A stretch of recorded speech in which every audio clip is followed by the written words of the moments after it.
Hey guys, you're in a nutshell with me, Ina. Alam nyo naman, paparating na ang summer. Maliban sa mga pagpaplano ng mga summer getaways, yan, mga camping, etc. For many Canadians, this time of the year is the time for job hunting. Okay, job hunting for summer jobs. So this especially applies to young Canadians. Okay, yung iba talagang summer job lang, seasonal. For many, ito maaari ang first time nila nasasabak, yan, maghahanap ng trabaho. Sa mga bata po ito, no? Yun nga lang, nako. According to reports, this year's summer job season, ganun ba kung tawagin, medyo mahirap makaland ng trabaho ang mga batang Canadians.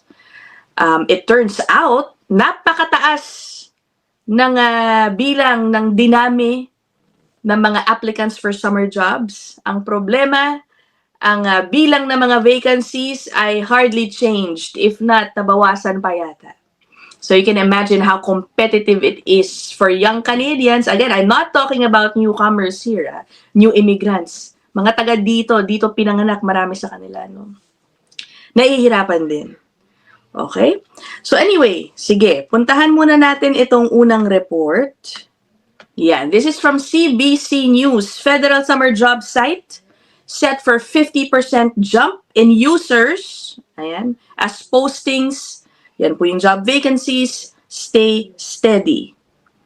Okay? Ang sabi, no, this is the most brutal summer job market in the past 2 decades, not 2 years, 2 decades. Grabe, no? It is absolutely brutal out there. It's a frustrating time for recent grads and students seeking summer employment. You know, when people get ghosted, right? When people are firing out 100, 200, 300, 400 cover letters and CVs and never really hearing back, it does start to color and characterize their relationship to work and pursuing work and their motivations. As of early... Diba? Oo nga naman. Isipin mo, kung bata ka, syempre, bago ka pa sa labor market, diba? Tapos ganito na agad ang may experience mo, tulad ng sinabi nitong resource person. Hundreds of cover letters and CVs ang ipapadala mo, tapos wala kang mababalitaan, diba? Nobody will get back to you. Nakakasama nga naman ng loob if you are a young one, you know, not just wanting to start your working life, diba? Parang ano din sila. Kumbaga, parang yung mga newcomer immigrants. Ganyan din ang experience, no? And guys, take note, dito po sa Canada, tine-tailor fit ang resume sa bawat application. So imagine the work that goes into submitting, kahit 10 nga lang, babaguhin mo yung cover letter, i-adjust mo ng konti yung iyong mismong CV in every position that you apply. Kung 10 lang, ang hirap na nun sa totoo lang. That consumes so much time. Paano pa kung umabot ka ng 100, which according to the resource person, maaring nangyayari. Not a good start to your work life. Early May, which is when summer hiring peaks, summer job postings were down 22% from a year earlier across Canada, according to job site Indeed. The number of companies hiring seasonal camp counselors down nearly 45%. Jobs like lifeguards, painters, and customer service representatives also down sharply. Tariff uncertainty has delayed hiring in almost every industry. An employer right now can afford to be picky in hiring. They know plenty of applicants, really of all ages, are vying for each opening. Hiring managers are watching every penny. Retailers, especially those that rely on imported goods, they face higher costs. So the total hours of work are potentially going to be fewer than before. Still, there's need among large retailers like big box stores. Essential retail like grocery stores, pharmacy, general merchandise, they continue to hire and expand. Across most industries, the outlook for the summer is grim. So, ayun many different reasons. Okay? At of course, ang hindi nabanggit dito na laging, pinapoint out na nitong nakaraang taon, yung dami ng temporary foreign workers. Diba? Many Canadians are complaining that TFWs are getting the jobs intended sana for the young Canadians. Okay? I think that is also one of the reasons siguro why medyo may restrictions na rin sa mga employers na maaaring mag-hire ng PFWs under the low wage stream, no? Yung mga mabababa yung sweldo. I think, no, perhaps that is one of the reasons for that policy. Ang masaklap dun, no, dun sa nabanggit ng lalaki, ngayon, the HR people are in a position pa to be picky. Diba? Dahil nga, ang daming aplikante, konti ang trabaho. Isipin mo, so if you are applying for, let's say, maging clerk ka, or a merchandiser in a big box store sa grocery, kailangan mo pang isipin na dapat napakagaling ko dahil makikipagkompetensya ka sa napakaraming applicants. Diba? Ang hirap talaga. Okay. In this article, meron ako nakita kung ano naman po yung mga uri ng summer jobs na medyo in demand pa. Yan, sabi dito. What summer jobs are highest in demand?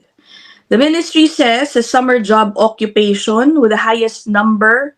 Okay, mali pala intindi ko. Ito po ang mga trabaho na pinaka maraming nag-a-apply for. Okay? Ito, highest number of applications received so far is administrative assistant. Okay, administrative assistant. 33,000 plus applications so far. At least dito sa sinasite nilang job site. Okay? Marami din daw nag-a-apply bilang construction trade helper, second most popular, more than 19,000 applications. Food service supervisors, 12,000. Okay, yan. Ito pong food service supervisors, wag nating i-deny. Ang dami pong mga employers dito sa Canada nitong mga nakaraang taon hiring PFWs to fill these spots. Okay.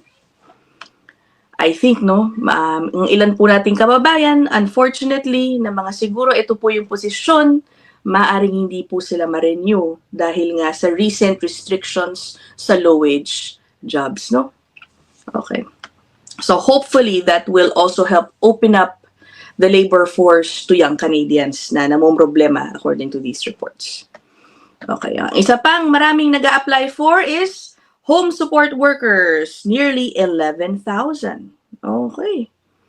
Ito rin, other summer jobs that were popular among users: food counter attendants, accounting technicians, bookkeepers, administrative officers, cooks, and home childcare providers. Ayan. For summer jobs po ito, no? Meron din nga ako nabasa, even some government agencies, no? Karamihan po kasi sa mga marami po mga government agencies. Tuwing summer, nag-open din po talaga sila ng mga vacancies, specifically for Canadian youth. Okay, meron po ako nabasang balita, even some of these agencies, katulad ng yung sa Parks and Recreation, medyo nagbawas din daw po. Marami yata nag-look forward na mga bata para makatrabaho dyan. Anyway, sige, let us go to to another article. Ayan, this is still from Global News. Sabi dito, still can't find a summer job. Why experts say it's brutal out there. Sabi dito, in recent months, many age groups and sectors have found it difficult to land a job, but younger workers seeking seasonal positions or their first job after graduating are among those getting hit the hardest. Isa rin daw sa naka-worsen, kumbaga, ng sitwasyon ng summer job market ay ang trade war. Okay, sabi dito, the trade war brought on by US President Donald Trump's tariff policies has led many Canadian companies to dial back plans as they brace for expected rising costs. Yun na nga, dahil siguro magtataas ang kanilang bayarin for their supplies. For example, magka-cutback siguro sila sa hiring ng mga summer job workers. Yun na nga, ito nga sabi. This means hiring fewer new workers, and some have actually started laying off employees. Naku po, okay. As of early May, which is right around the time when seasonal job postings peak in Canada, ayun nga, yun na yan dapat, no? Summer job postings on Indeed were down 22% from a year earlier. Ito po yung nabanggit dun sa kaninang TV report, no? So anyway, maikli lang naman po itong aking episode na ito. I would like to get stories or hear stories from you guys. Baka meron po kayong mga anak ninyo, kapatid, kakilala, kaibigan, na meron pong recent job hunting experience. Baka naman pwede po ninyong ikwento dyan sa baba ang kanilang experience, good or bad. Ano ang naging strategy para makahanap ng summer job? Referral ba ang kailangan sa mga panahon ngayon? Yan po ang comment ng ilang mga tao, no? Nako, sa mga panahon ngayon na tight ang competition, dapat meron kang kakilala. Ganon din ba ang inyong paniniwala? Yun lang naman po. I look forward to reading your stories down there in the comment section. I'll end this episode here. I'll see you guys in the next one. Bye!